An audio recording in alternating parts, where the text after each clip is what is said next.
C'est une histoire nimbée de mythes et de légendes.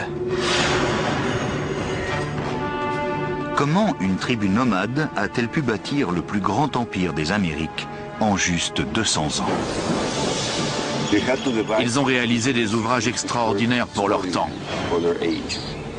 Leur civilisation rivalisa de raffinement avec Rome. Les Aztèques disposaient des meilleures techniques de l'époque.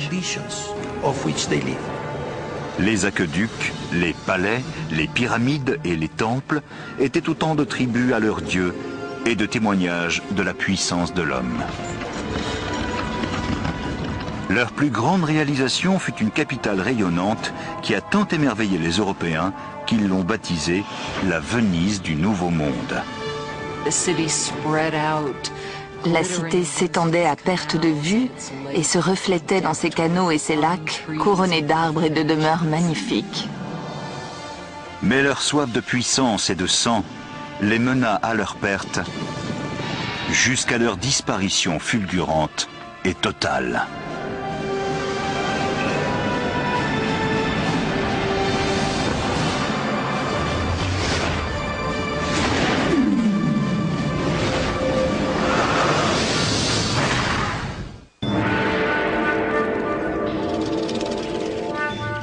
« 1325, centre du Mexique, près de l'actuel Mexico.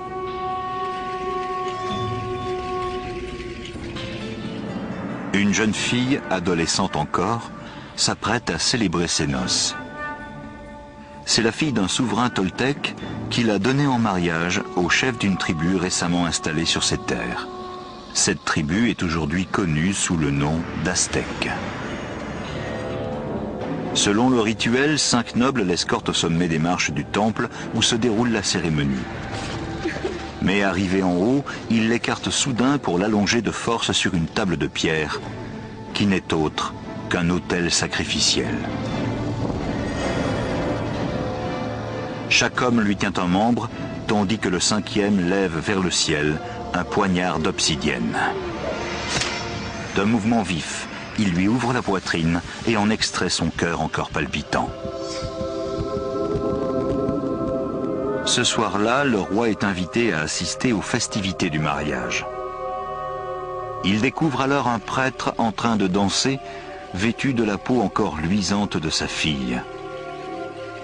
Les Aztèques l'ont écorchée pour la transformer en déesse de la guerre. Le roi a été littéralement horrifié. Aidé de ses troupes, il a immédiatement chassé les Aztèques vers le lac et ces derniers se sont réfugiés sur une île. L'île marécageuse n'était guère accueillante, mais c'est de là que les Aztèques firent face à l'adversité et forgèrent le plus puissant empire des Amériques.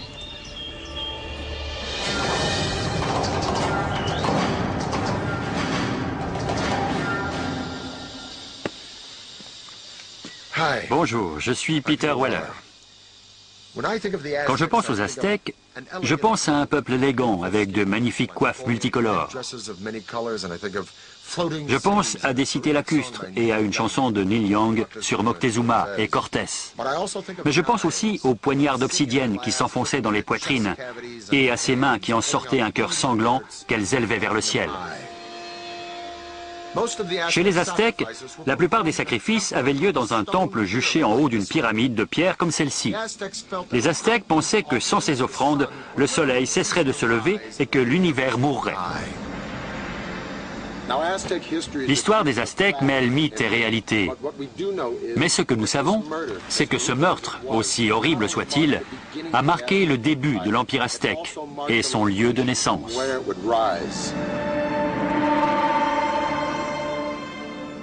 L'île où s'exilèrent les Aztèques après l'épouvantable sacrifice de la princesse se trouvait sur le lac Texcoco, le plus grand des 5 lacs situés dans l'immense vallée de l'Anahuac.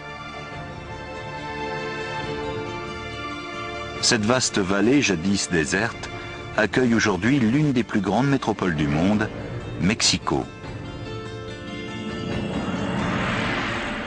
Mais il y a 700 ans, L'île était si marécageuse que personne ne se l'était appropriée. Alors qu'il regardait le lac, le chef aztèque Tenoch aperçut un aigle dévorant un serpent perché sur un cactus. C'était un signe divin. Ils avaient trouvé leur terre promise. Ils baptiseraient leur cité Tenochtitlan. La vie est rude pour les Aztèques dans les premiers temps de Tenochtitlan. Mais ils ont une vision. La vision d'une ville puissante, modelée sur une ancienne cité légendaire située à une quarantaine de kilomètres de là. Cette cité, c'est Teotihuacan, ou la ville des dieux. Nous savons très peu de choses sur elle. Nous n'avons que des vestiges archéologiques. Aucun écrit ne nous donne un aperçu de la vie dans cette grande cité. Elle était déjà en ruine du temps des Aztèques. Mais ils croyaient que c'était la demeure des dieux et littéralement le lieu de naissance du soleil. L'endroit le plus révéré par les Aztèques était une pyramide qui s'élevait au-dessus de la cime des arbres, la pyramide du soleil. Elle contenait près de 800 000 mètres cubes de terre et de pierre, et sa base ressemblait à celle de la grande pyramide de Khéops en Égypte.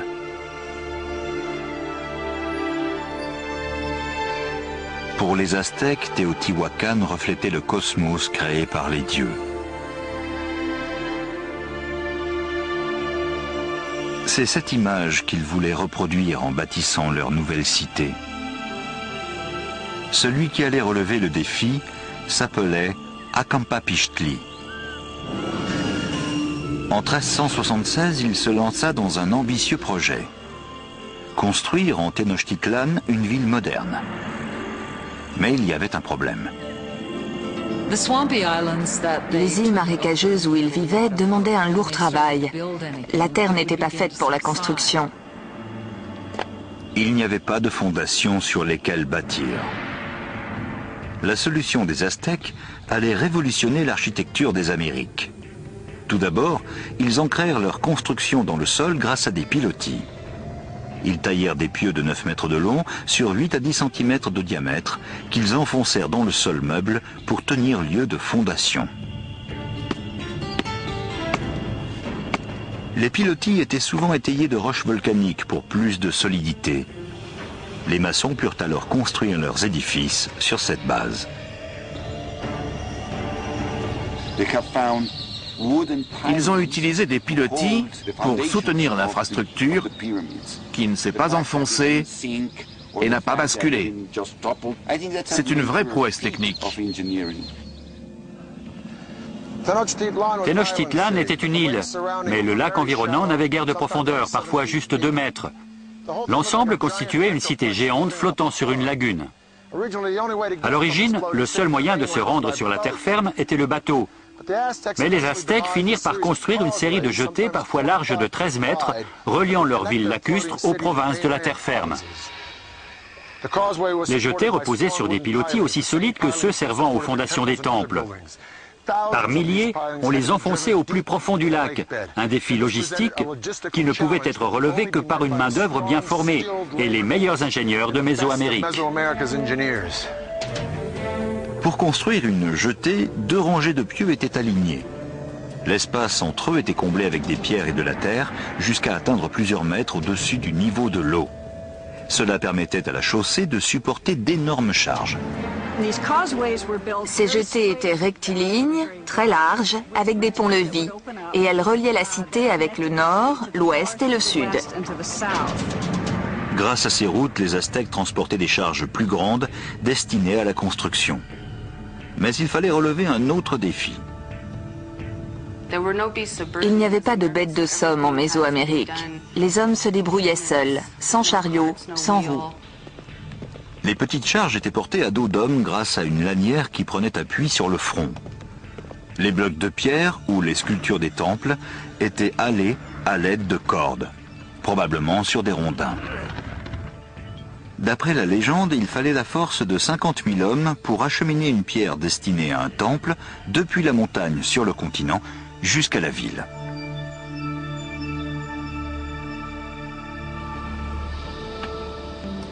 Les jetées permettaient aussi aux Aztèques d'approvisionner Tenochtitlan en eau potable.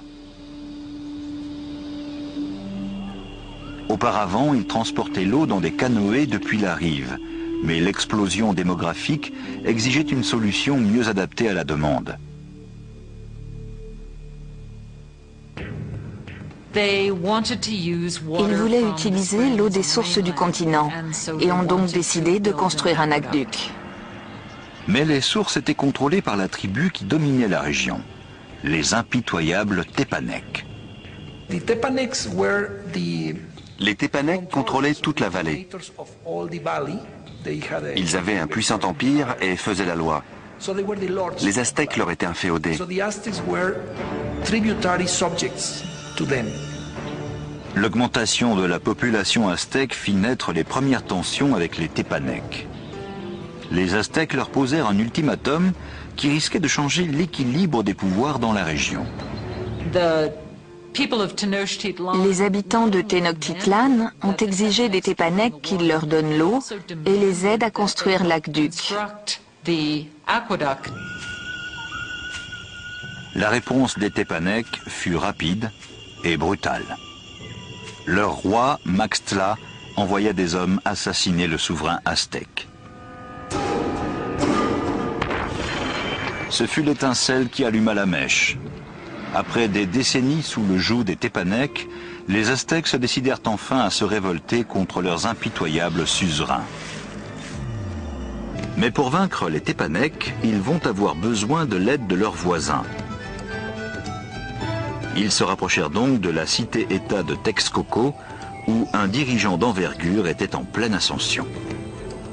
Son nom, Nezahualcóyotl.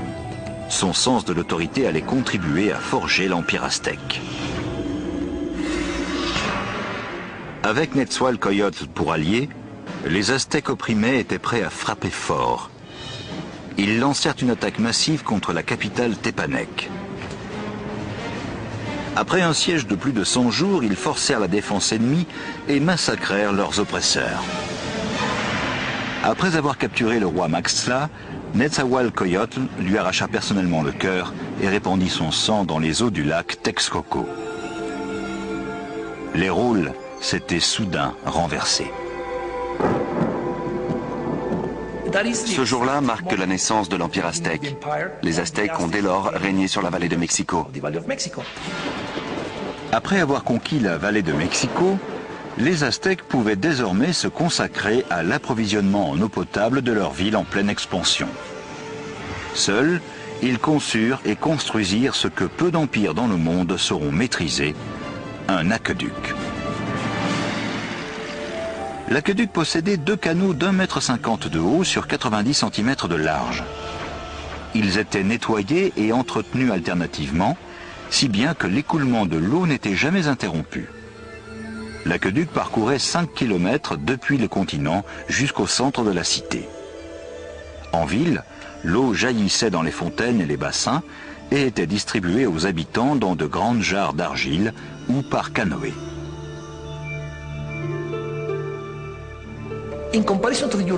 Les Aztèques étaient très propres. Nous savons que l'empereur prenait 2 bains par jour.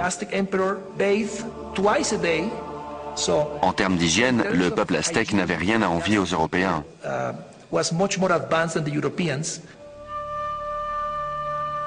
Alors que les nobles nageaient dans le luxe, en Europe, à la même époque, la peste provoquée par des conditions sanitaires déplorables faisait des millions de victimes. La baignoire du roi Nezahualcóyotl était unique aux Amériques. Elle était alimentée par un système élaboré qui fournissait aussi l'eau courante à son palais. Derrière moi, vous apercevez la colline de Tetzcoatzinco. C'est là que Nezahualcóyotl avait bâti un palais de rêve entouré d'un jardin botanique qui comptait toutes les fleurs exotiques de Mésoamérique. Nezahualcóyotl avait fait venir l'eau de ses montagnes à travers ses collines jusqu'au palais, juste pour arroser ses plantes. Pour installer son aqueduc, Nezahualcóyotl dut inonder un immense canyon entre Tetzcoatzinco et la colline voisine. Lorsque l'eau atteignait la première colline, elle était recueillie dans de petits bassins destinés à maîtriser sa vitesse avant qu'elle n'arrive à l'aqueduc. Après avoir traversé l'aqueduc, l'eau coulait dans un canal autour de la colline de Tetskozinko et se transformait par endroits en cascades qui venaient irriguer les jardins. Elle terminait son parcours dans un bassin presque parfaitement rond taillé dans la roche, baptisé la baignoire du roi. De là, il pouvait admirer son domaine de Texcoco et ses magnifiques jardins botaniques. C'est vraiment une baignoire digne d'un roi. Au milieu du XVe siècle, avec un empire en pleine expansion, le temps était venu pour les Aztèques de se choisir un souverain. Son nom, Moctezuma. Il fut le premier de 2 empereurs à porter ce nom désormais célèbre. Sa première décision fut d'agrandir les frontières de l'empire. Les Aztèques s'emparèrent des cités-États situées au sud vers la vallée de Oaxaca, à l'ouest en direction du Pacifique et à l'est vers le golfe du Mexique. En 1449, l'Empire comptait 15 millions d'habitants. En 100 ans seulement, les Aztèques avaient accompli l'impossible, renverser l'ordre du monde mésoaméricain. Mais s'ils dominaient sur le plan militaire, leur île était à la merci d'un autre type d'ennemi. Comme la Nouvelle-Orléans, Tenochtitlan était sans cesse aux prises avec l'eau. L'un des premiers projets de Moctezuma fut de protéger sa ville des vastes étendues aquatiques qui l'entouraient.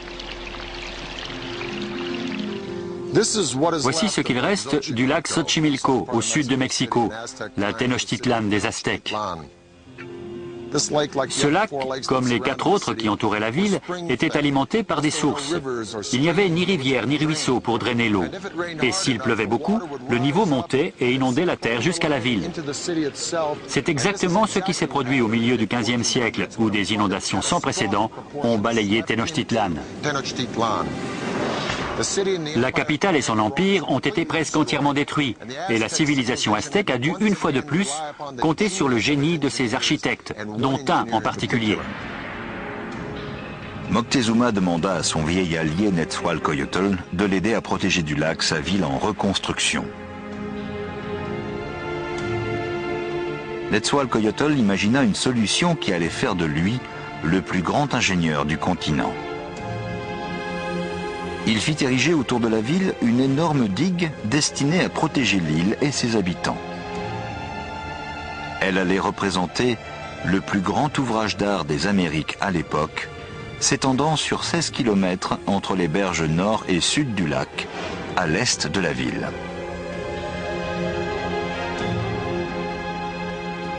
Les murs bâtis en vannerie se composaient de branches, de roseaux, de pierres et de terre. Comme le lac était peu profond, la digue n'avait que 3,50 m de haut, mais 8 d'épaisseur. Netzahualcoyotl l'équipa de portes d'écluses probablement en bois qui se levaient et s'abaissaient pour réguler le niveau de l'eau. La digue permettait aussi de protéger les réserves d'eau douce.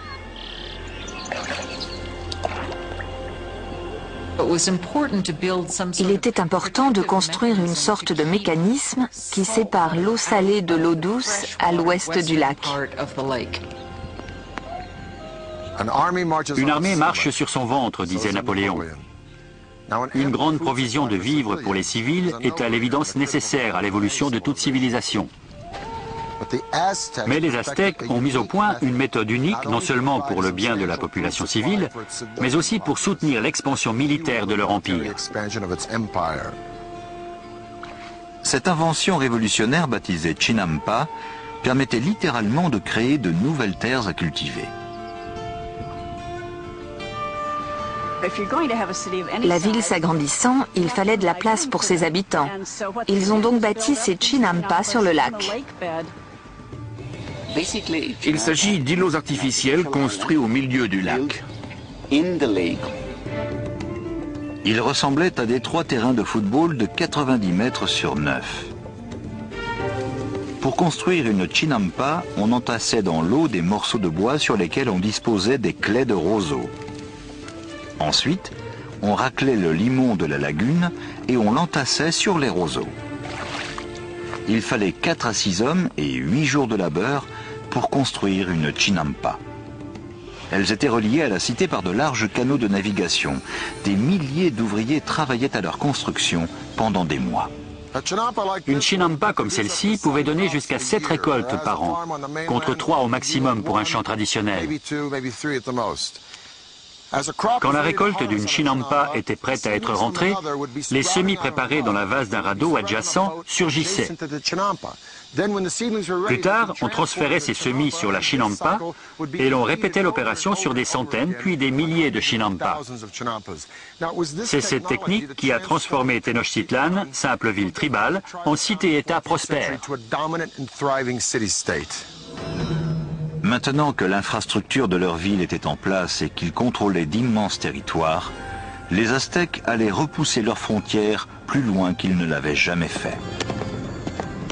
Ils s'apprêtaient à créer un vaste réseau routier, de véritables autoroutes pour l'époque. Mais alors que l'Empire prenait son essor, la pratique des sacrifices humains faisait de même. Des rivières de sang n'allaient pas tarder à inonder les rues de Tenochtitlan.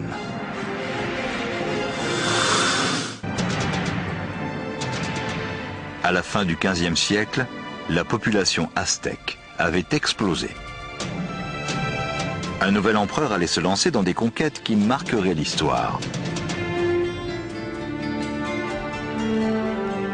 Ahuitzotl allait se révéler plus grand guerrier encore que son aïeul Moctezuma. En 1502, Ahuitzotl avait conquis des territoires allant de la côte pacifique du Mexique jusqu'au Guatemala au sud.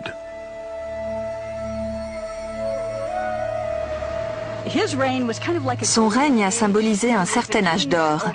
C'est le souverain qui a ouvert les voies de communication jusqu'aux zones côtières et aux terres basses, d'où les Aztèques rapportaient leurs produits de luxe, les plumes tropicales chatoyantes, l'or et les pierres précieuses que nobles et dirigeants portaient pour marquer leur rang social. Pour transporter les richesses au cœur de l'Empire, les Aztèques construisirent un réseau d'autoroutes dans le centre du Mexique. Des messagers postés tous les 7 ou 8 kilomètres acheminaient le courrier. On pouvait expédier des messages ou des colis à plus de 300 kilomètres depuis le golfe du Mexique jusqu'à Tenochtitlan en seulement 24 heures. Plus rapide que le service postal actuel. Sous le règne d'Ahuitzotl, avec l'Empire à son apogée, les Aztèques se lancèrent dans leur plus grand projet de construction, une gigantesque pyramide au centre même de Tenochtitlan, symbole de leur pouvoir absolu. C'est le Templo Mayor, ou Grand Temple. À sa base, la pyramide mesurait 73 mètres par 90 et elle se dressait jusqu'à l'équivalent de 15 étages. Au moins 117 marches, réparties sur 2 escaliers et s'élevant jusqu'à 60 mètres, conduisaient à des sanctuaires jumeaux respectivement dédiés aux dieux de la pluie et de la guerre. La construction du temple se fit en 7 étapes depuis 1325, date de fondation de la cité. L'Empire grandissait en même temps que l'édifice, chaque bâtiment venant se superposer au précédent. Le Templo Mayor a été construit avec des pierres appelées Tezontle, c'est-à-dire des pierres volcaniques très légères, afin d'éviter le tassement de l'édifice.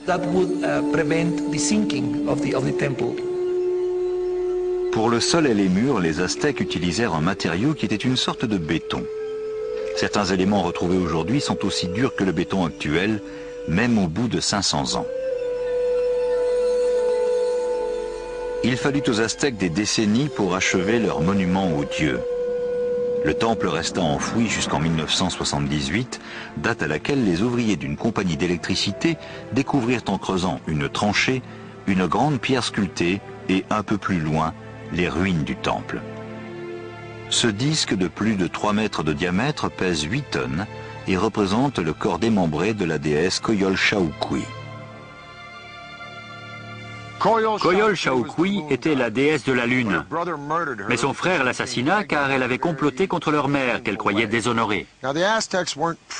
Les Aztèques n'étaient pas du tout prudes. En fait, les nobles avaient plusieurs femmes et concubines. Mais parmi les gens du peuple, surtout chez les femmes, l'adultère était interdit et sévèrement puni, souvent par la mort. Selon la légende, le frère de Coyolxauhqui lui trancha la tête puis jeta son corps en bas de la colline. Les Aztèques reproduisaient littéralement et fréquemment ce meurtre lors des fêtes qui jalonnaient l'année. Ils décapitaient leurs victimes en haut d'une pyramide comme celle-ci, puis faisaient rouler son cadavre au bas des marches jusqu'à la terrasse en contrebas. Le trésor le plus précieux des Romains était l'or. Celui des Égyptiens, la vie après la mort. Celui des Aztèques, le sang humain. Ils se sentaient redevables vis-à-vis des dieux. Ils avaient besoin de leur faire des offrandes, de donner leur bien le plus précieux, le sang humain. Les Aztèques l'appelaient l'eau précieuse. Ils croyaient que si les dieux n'en recevaient pas en grande quantité, ce serait l'apocalypse. Il était courant de décorer les murs intérieurs des temples de sang frais. L'odeur devait être pestilentielle. Pour consacrer l'édification du grand temple, l'empereur Ahuitzotl organisa un sacrifice de masse. Les têtes des victimes furent exposées tout autour de l'édifice. D'après certains chroniqueurs, 20 000 personnes auraient été sacrifiées. D'un point de vue pratique et scientifique, cela semble impossible. Je crois que les récits, écrits par les Espagnols, signifient simplement qu'à leurs yeux, les victimes étaient très nombreuses. Au cours du règne d'Ahuitzotl, on assista à de véritables hécatombes. La vie à Tenochtitlan devint vite une longue suite d'immolations. Alliés ou ennemis, tous assistaient aux sacrifices. Les sacrifices sont toujours des événements rituels, mais ils ont aussi une signification politique. C'est une forme d'intimidation. À la mort d'Ahuitzotl, les Aztèques avaient institutionnalisé les meurtres sacrificiels et transformé en forme d'art les massacres sur les champs de bataille. C'étaient les plus farouches combattants d'Amérique. Un corps d'élite allait d'ailleurs se voir dédier un nouveau temple. Mais ils n'étaient pas préparés à la guerre des mondes qui allait s'abattre sur eux.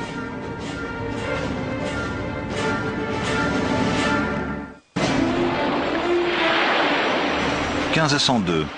Ahuitzotl, l'empereur des Aztèques, est mort. Moctezuma II, ancien prêtre âgé de 34 ans, arrive au pouvoir.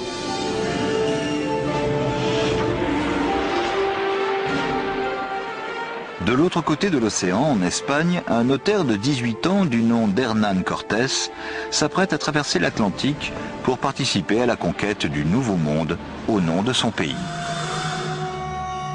Nous sommes à l'apogée de l'Empire aztèque qui s'étend à présent sur quelques 200 000 km², du Pacifique à l'Atlantique et au sud jusqu'au Guatemala.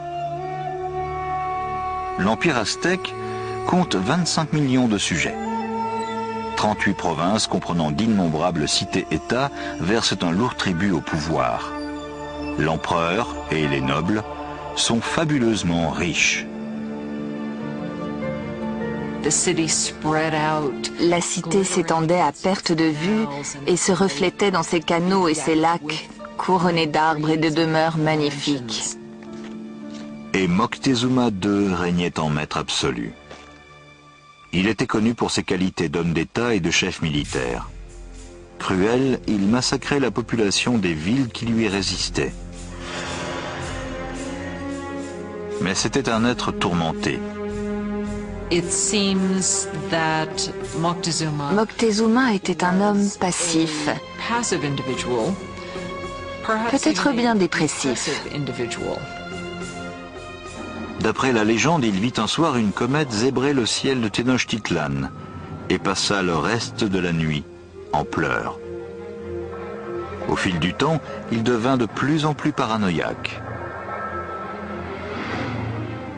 Mais au plus fort de son obsession pour le surnaturel, une autre menace, bien réelle celle-ci, approchait sur l'océan. Les postés le long de la côte rapportèrent d'étranges témoignages, parlant de choses qu'elles étaient incapables de décrire.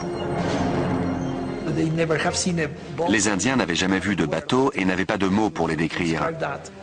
Alors ils parlent de montagnes qui se déplacent sur l'eau.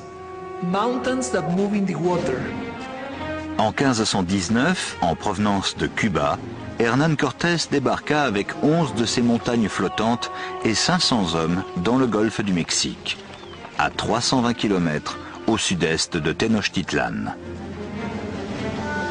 Les tribus furent stupéfaites par ces hommes dotés d'armures métalliques et d'animaux qu'elles ne connaissaient pas. Cortés pénétra dans les terres et massacra sauvagement les Indiens qui lui résistaient. Mais de nombreuses tribus lui fournirent volontiers des vivres et des hommes.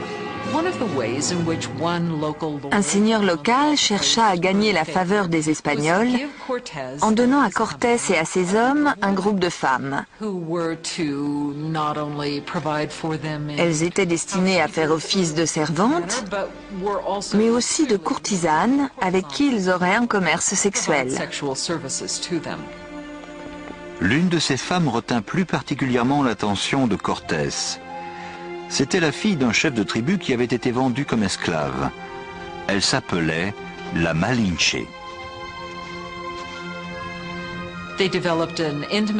Ils ont eu des relations intimes et elle a fini par lui donner un fils. Un des premiers métis du Nouveau Monde. Mais Malinche était bien plus qu'une simple maîtresse. Elle devint l'interprète, puis la conseillère de Cortés, et lui servit d'intermédiaire avec les Aztèques.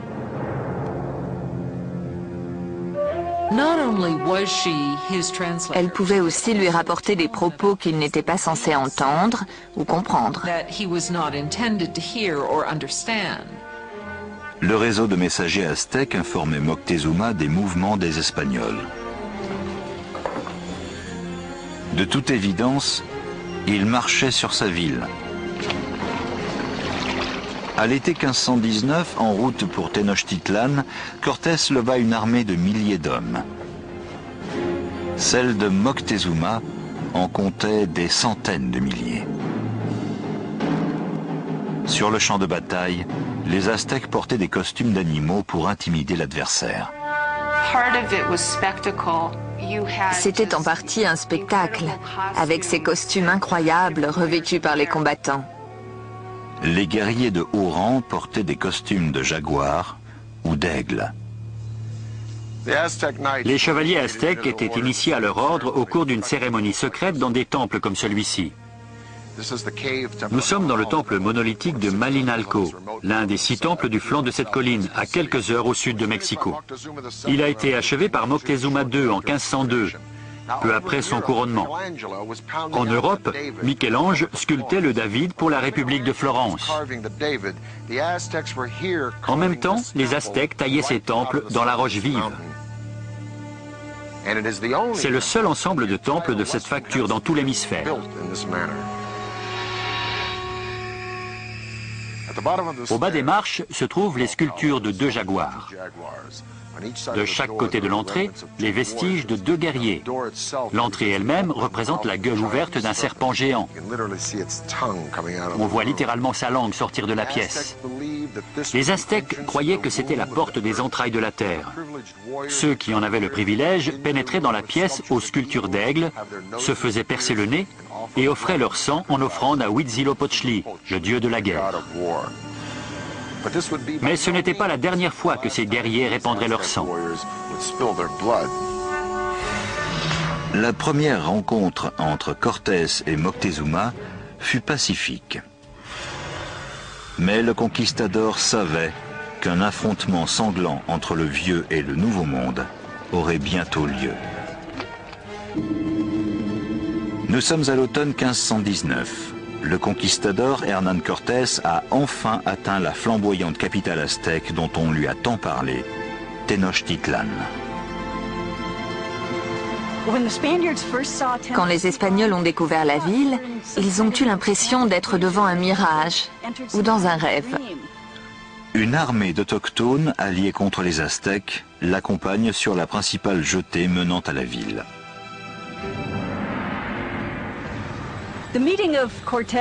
La rencontre de Moctezuma et de Cortés sur la jetée a dû être un grand événement historique. C'est le choc de deux mondes. Cortés lui a tendu la main, mais au moment où il allait toucher Moctezuma, les gardes de l'empereur l'ont arrêté. C'était le comble de l'outrage.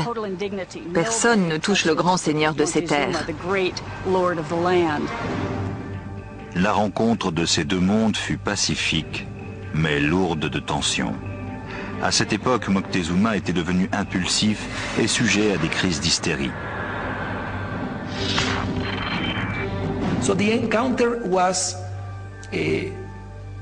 La rencontre a surtout consisté à évaluer les forces en présence. Mais les diplomates et guerriers aztèques étaient bien naïfs face à la ruse des Européens.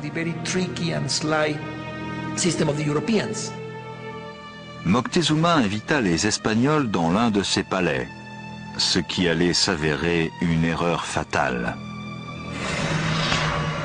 Quand les Espagnols entrèrent dans la ville, ils furent si émerveillés qu'ils crurent rêver. Au cœur de la cité se dressait le palais monumental de l'empereur. Le palais de Moctezuma II était un immense complexe qui s'étendait sur 2,5 hectares près du Grand Temple. L'un des Espagnols a rapporté que tous les jours, 600 nobles se rassemblaient au palais de Moctezuma pour écouter l'empereur. Moctezuma reçut les Espagnols dans une vaste salle de réception adjacente à l'entrée principale, conçue pour faire paraître l'empereur omnipotent. Mais son palais serait le dernier construit par les Aztèques. Moins d'une semaine après leur arrivée, les Espagnols prirent Moctezuma en otage. La manœuvre était audacieuse, mais elle paya. L'Empire semblait leur appartenir.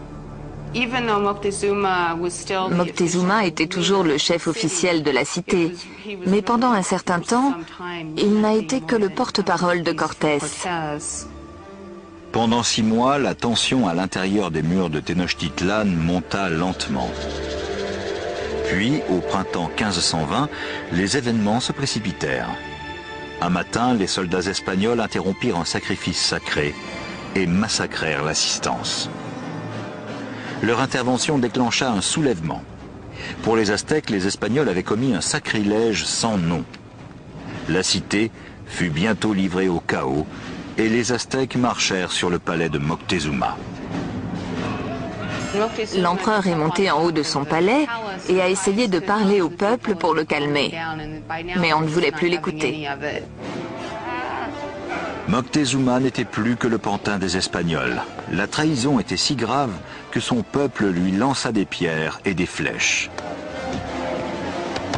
Peu après, le corps sans vie de Moctezuma fut jeté du haut du palais.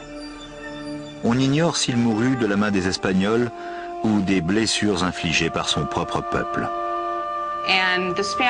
À ce stade, les Espagnols ont décidé de quitter la ville. Dans la nuit du 30 juin 1520, les Espagnols cherchèrent à s'enfuir en profitant de l'obscurité. Comme ils ne voulaient pas se séparer du butin qu'ils avaient amassé, ils ont été retardés par le poids qu'ils avaient à traîner. Ce furent des cibles faciles pour les guerriers aztèques qui les rattrapèrent sur la jetée. Les corps ne tardèrent pas à s'accumuler dans l'eau. 400 Espagnols furent tués, ainsi que plusieurs milliers de leurs alliés indiens. Cette fuite a été baptisée Noche Triste, la triste nuit. Cortés et quelques autres parvinrent à se sauver. Cette fois, les Espagnols allaient s'employer à anéantir la rayonnante Tenochtitlan. Tout d'abord, Cortés coupa le cordon ombilical de la ville, l'aqueduc. Alors que des centaines de milliers de personnes étaient privées d'eau, il organisa un blocus autour de Tenochtitlan pour empêcher tout approvisionnement en vivres.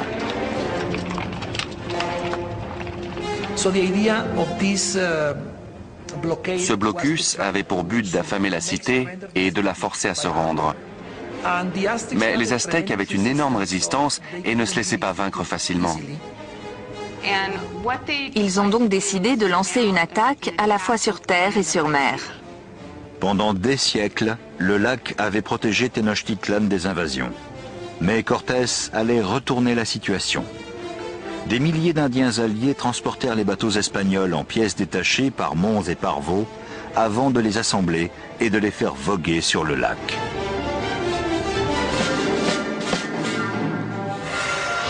Mai 1521, Cortés lâche ses troupes pour une ultime attaque sur Tenochtitlan. 600 Espagnols, dont 100 cavaliers et plus de 50 000 Indiens, affrontèrent les défenseurs aztèques de la ville sur ces impressionnantes jetées.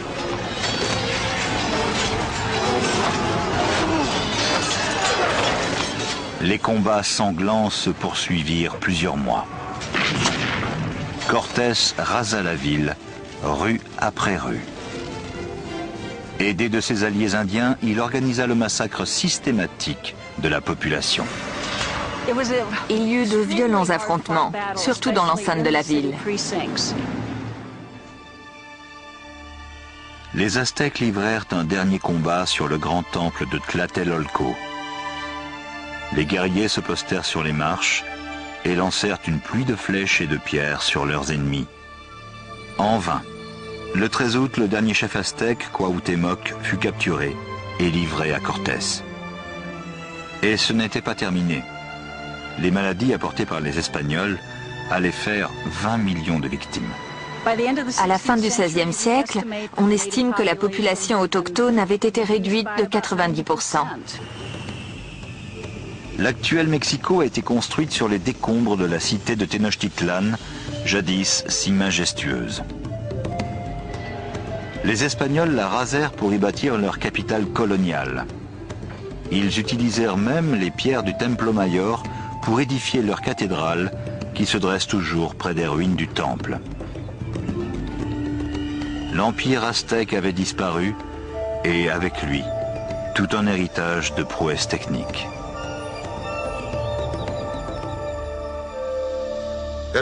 Avec leurs innovations en matière d'urbanisme, d'agriculture et d'ingénierie hydraulique, les Aztèques comptent parmi les grandes civilisations. Cet impressionnant temple de Malinalco est l'une des rares réalisations aztèques que les Espagnols n'aient pas détruites. Et des sites époustouflants comme celui-ci nous forcent à nous interroger. Si les Espagnols n'avaient pas débarqué ici, à quoi ressemblerait Mexico aujourd'hui? C'était Peter Weller.